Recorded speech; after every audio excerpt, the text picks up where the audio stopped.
साथियों नमो बुधाय। जब मैं एसपी सत्यार्थी बात कर रहा हूं यूजीसी बिल पर इस समय हंगामा मचा हुआ है।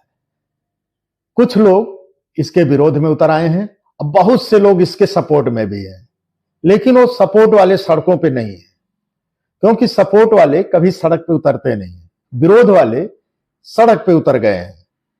बात आती है साथियों कि यूजीसी बिल है क्या।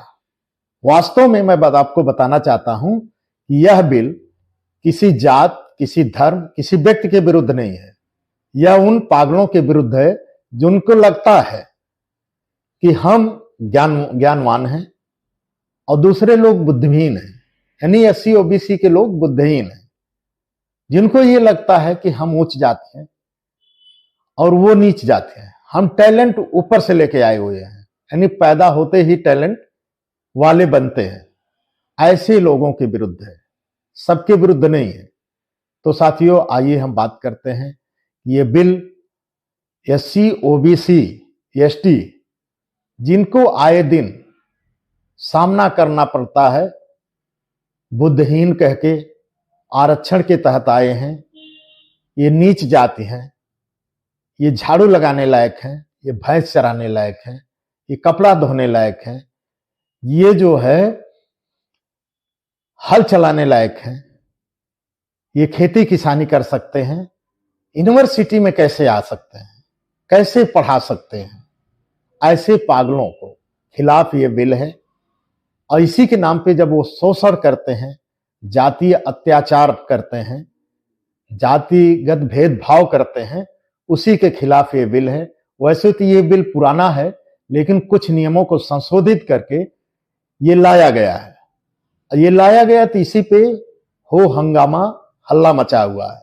साथियों आप सभी को बता दें कि आरक्षण जब ओबीसी के लिए आया था, जिसे मंडल कमीशन कहते हैं, जब लागू किया गया था, इसी तरह का हंगामा मचा था। और उस हंगामे में ओबीसी के लोग भी शामिल थे, क्योंकि उनको पता ही नहीं था कि हम ओबीसी हैं, एससी हैं कि एसटी हैं। वो अपना ही विरोध कर रहे थे और उन्हीं को जला करके, उन्हीं को मार करके, और मीडिया चूंकि उन्हीं के हाथ में बिकी हुई थी, अब तो सोशल मीडिया है, सब लोग बोलते हैं, अपनी बात रखते हैं, सही तरीके से लोगों को बताते हैं कि यूजीसी बिल या कोई भी बिल आया है तो किसके पक्ष में है, किसके विरुद्ध में है। अब सबके समझ में आने लगा। जो पढ़ा लिखा है वो लोगों को बैठ करके शाम को गांव में हो, चाहे शहर में हो, चाहे अपने लोगों के बीच हो, चर्चा पर चर्चा जरूर करे। इतनी गफलियत में ना पड़े कि बिल उन्हीं के हित में हो और वही विरोध कर बैठे। जैसे मंडल कमीशन का हुआ था। मंडल कमीशन जब लागू हुआ तो ओबीसी के बच्चों को गुमराह किया गया कि एससीओं को सारी नौकरी दी जाएगी, तुम लोग रह जाओगे, नौकरी ही नहीं पाओगे। तो वो लोग भी इसका विरोध में उतर आए। उनको बाद में पता चला, उनके नेता जब बताए कि ये तो अपने पक्ष में है, खिलाफ में नहीं है, तब उनके समझ में आया। बाद में धीरे धीरे वो सही हुए। तो साथियों ठीक उसी तरह ये बिल उन पागलों के विरुद्ध है जिनको लगता है कि क्या नाम है, हम उच्च जाति हैं, ये नीच जाति हैं।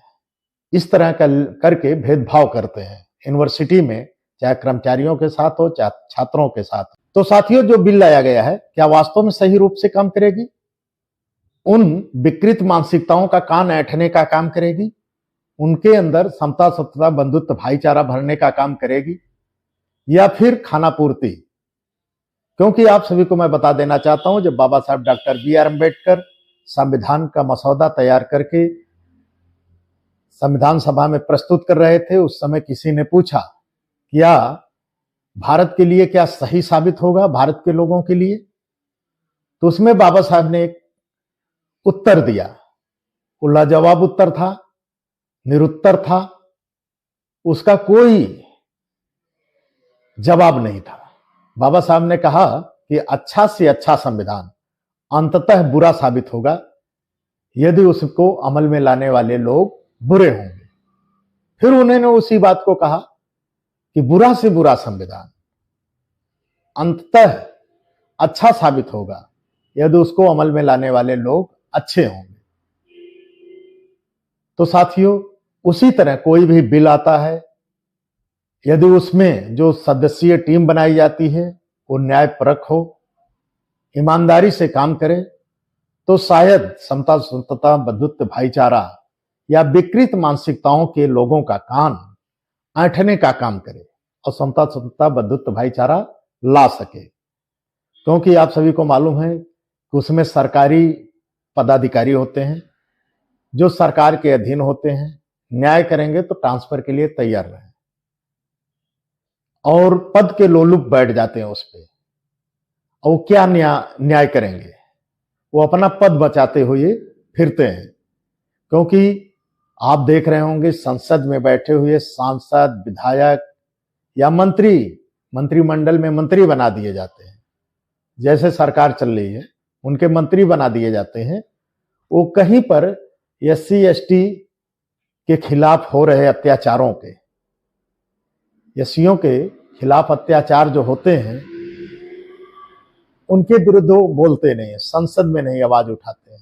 क्या आप जानते हैं कि ये सदस्यीय टीम आपके लिए आवाज उठाएगी? लेकिन साथियों, भय तो जरूर है, ये उन लोगों के अंदर भय व्याप्त हो जाएगा।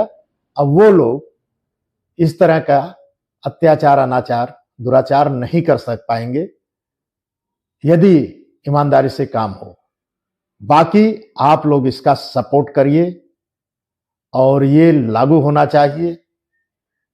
ऐसे नियमों को और अधिक आने की जरूरत है, लाने की जरूरत है, ताकि इस देश में समता संतता बंधुत्व भाईचारा पनपे और जात पात खत्म हो। तो साथियों, आप हमारी वीडियो यदि देख रहे हैं तो कमेंट जरूर करिएगा, लाइक करिएगा, चैनल को सब्सक्राइब करिएगा और साथ में बेल आइकन की घंटी जरूर दबा दीजिएगा। नमो बुद्धाय, जय भीम, संविधान जिंदाबाद, UGC बिल जिंदाबाद।